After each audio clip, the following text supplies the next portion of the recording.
Alright, so I'm going into the utility room. It's a little tight in here, but forgive me. Just noticing as I go in that there's a window that's cracked. I didn't notice that on the outside, but now that I'm on the inside and I see it, I'm going to call it out. You know, again, like with the rest of the house, you're visually observing everything as you go. So here we have their boiler. It's a gas boiler. First thing I'm going to do is look over here. You got your serial number and try to find the date. Like I said, I'll look it up at home later. I could tell you right now that the boiler is definitely a little bit older. I like to take the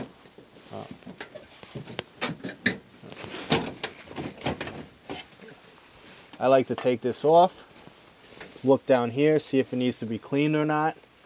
You know, most of the time I'll go turn the heat on and watch it kick on.